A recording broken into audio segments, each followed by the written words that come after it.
ఒకసారి ఆలోచన చేయండి. ఇక తమ డిమాండ్ల సాధన కోసం సమగ్ర శిక్ష అభియాన్ ఉద్యోగులు కొన్ని రోజులుగా నిరసన దీక్షలు చేస్తున్నారు. ప్రభుత్వం నుంచి ఎలాంటి స్పందన కనిపించకపోవడంతో ప్రత్యక్ష సమ్మెకు దిగారు. ఖమ్మం జిల్లాలో ఎంఆర్సీలు, డీఈఓ, ఎస్పీడీ ఆఫీసులలో కార్యకలాపాలు నిలిచిపోనున్నాయి. కాంట్రాక్టు విధానంలో విధులు నిర్వహిస్తున్నారు. 18 ఏళ్లుగా రెగ్యులర్ ఉద్యోగులతో సమానంగా పనిచేస్తున్నా పనికి తగిన వేతనం అందడం లేదని, ఉద్యోగ భద్రత లేదని వారు ఆవేదన వ్యక్తం చేస్తున్నారు. ఇక ఇదే అంశంపై మరింత సమాచారం మా ప్రతినిధి ఉపేంద్ర అందిస్తారు. రాష్ట్ర వ్యాప్తంగా ఉన్నటువంటి సమగ్ర శిక్ష ఉద్యోగులు మాత్రం ఆందోళన బాట పట్టిన పరిస్థితి కనిపిస్తుంది. రాష్ట్ర వ్యాప్తంగా దాదాపుగా 25,000 మంది ఉద్యోగులు ఉంటే వారంతా కూడా ఆందోళన బాట పట్టారు. తమకు ఏదైతే సీఎం అంటే గతంలో ఇచ్చినటువంటి హామీలను ఏమంటే అమలు చేయాలని చెప్పేసి వీరంతా ఆందోళన బాట పట్టారు. ఈ నేపథ్యంలోనే ఖమ్మం జిల్లా వ్యాప్తంగా దాదాపుగా 526 మంది ఉంటే వారంతా కూడా ఇటు ఖమ్మం జిల్లా ప్రభుత్వ కలెక్టరేట్ కార్యాలయం సమీపంలో ధర్నా చౌక్లో వారైతే ధర్నా చేపడుతున్న పరిస్థితి కనిపిస్తుంది. ఇప్పుడు మా బాధితులు మనతో ఉన్నారు. వారిని అడిగి అసలు వారి సమస్యలు ఏంటి, ఏ విధంగా ఉన్నాయనే విషయాన్ని వారి మాటలో అడిగి తెలుసుకుందాం. ప్రధానంగా చెప్పండి, మీ ప్రధాన డిమాండ్ ఏంటి? సార్ నమస్తే సార్, నా పేరు K Anil Kumar, MIS coordinator, Khammam urban నందు పనిచేస్తున్నాం. మీ అందరం కూడా సమగ్ర శిక్షా ఉద్యోగులం. జిల్లా స్థాయిలో అయితే, మండల స్థాయిలో అయితే, పాఠశాల స్థాయిలో అయితే రాష్ట్ర వ్యాప్తంగా 19,000 వరకు 19,000 మంది పనిచేస్తున్నాం సార్. దాదాపు 20 సంవత్సరాల నుంచి పనిచేయడం జరుగుతుంది. కానీ మాకు ఎటువంటి బెనిఫిట్స్ ఇవ్వట్లేదు. మేము గత సంవత్సరం కూడా రాష్ట్ర స్థాయిలో అన్ని జిల్లాల్లో నిరసన దీక్షలు చేయడం జరిగింది. ఇప్పుడు ప్రజెంట్గా సీఎంగా ఉన్నట్టుంది రేవంత్ రెడ్డి గారు. అప్పుడు మా హనుమకొండ నిరసన దీక్షకు వచ్చి మా ప్రభుత్వం రాగానే మీ నాయకులందరినీ సచివాలయానికి పిలిపించి ఛాయ్ తాగేలోపు మీ హామీలన్నీ నెరవేరుస్తామని తెలియపరిచి ఉన్నారు. కానీ 100 రోజులు చేస్తామని కూడా ఇప్పటివరకు ఎటువంటి అమలు జరగలేదు. కాబట్టి సంవత్సరం తర్వాత మేము మెయిన్గా ఏంటంటే రెగ్యులరైజ్ కావాలని కోరుకుంటున్నాం. రెగ్యులర్ చేయడానికి టైం పట్టేటట్టు ముందు పే స్కేల్ అయినా ఇవ్వమని డిమాండ్ చేస్తున్నాం సార్.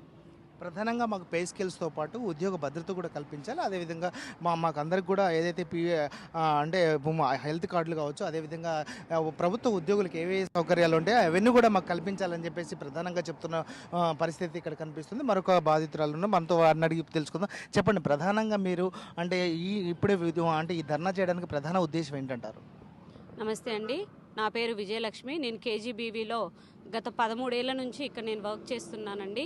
మేము రాష్ట్ర వ్యాప్తంగా సమగ్ర శిక్ష ఉద్యోగులందరం కూడా 19,360 మంది ఉన్నామండి. ముఖ్యంగా ఖమ్మం జిల్లాలో 636 మంది వర్క్ చేస్తున్నాము.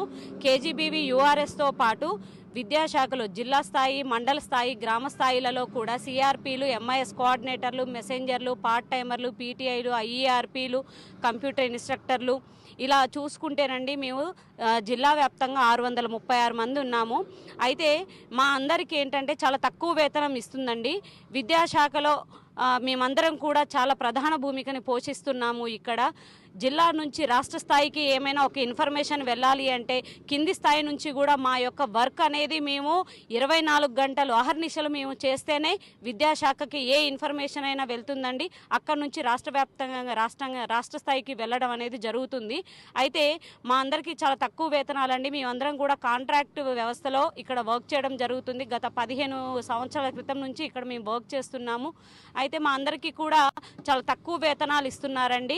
గత ప్రభుత్వంలో మనకు టీఆర్ఎస్ ప్రభుత్వం రాకముందు కూడా తెలంగాణ ఉద్యమంలో మేమందరం కూడా నీళ్లు, నియామకాలు, నిధులు అనే కాన్సెప్ట్ని నమ్ముకొని మేమందరం కూడా ఉద్యమంలో పోరాటం చేసి మా అందరికీ కూడా మంచి వేతనాలు వస్తే మా బ్రతుకులు బాగుపడతాయని మేము గత ప్రభుత్వాన్ని నమ్ముకొని ఉన్నామండి. అయినా కానీ మా యొక్క బ్రతుకులు అయితే ఇదే విధంగా ఉన్నాయి. మాకు ఎక్కడా కూడా శాలరీస్ అనేవి ఇంక్రిమెంట్ చేయలేదు. ఆ పక్షాన మేము గత సంవత్సరం కూడా రాష్ట్ర వ్యాప్తంగా అన్ని జిల్లాలలో నిరసన కార్యక్రమాలు, సమ్మెలు 27 రోజుల పాటు కొనసాగించడం జరిగింది.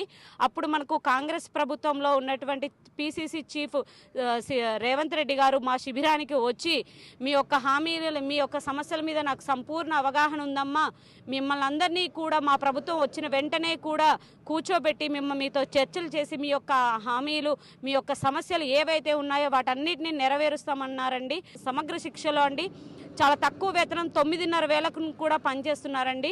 మరి బయట చూసుకుంటే ఏ కూలి పనికి పోయినా కూడా 30,000 సంపాదిస్తున్నారు. మరి మా బ్రతుకులు దానికంటే హీనంగా ఇంత చదువుకొని మేము 11,000కి, 9,000కి, 18,000కి ఉద్యోగాలు చేస్తుంటే చాలా బాధగా ఉంది. ఈరోజు కుటుంబ భారము, పోషణ అనేది చాలా ఇబ్బందిగా అయ్యి మేము ఈరోజు రోడ్డున పడ్డాము.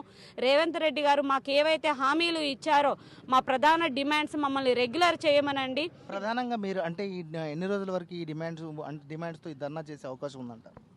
మాకు సీఎం గారి నుంచి స్పష్టత అనేది ఖచ్చితంగా రావాలి అండి. మాకు ఎందుకంటే రేవంత్ రెడ్డి గారే మాకు హామీ ఇచ్చారు కాబట్టి మమ్మల్ని రెగ్యులర్ చేస్తామని, బేసిక్ ఇస్తామని ముఖ్యమంత్రి గారు హామీ ప్రకటించే వరకు మేము ఈ సమ్మెని కొనసాగిస్తామండి.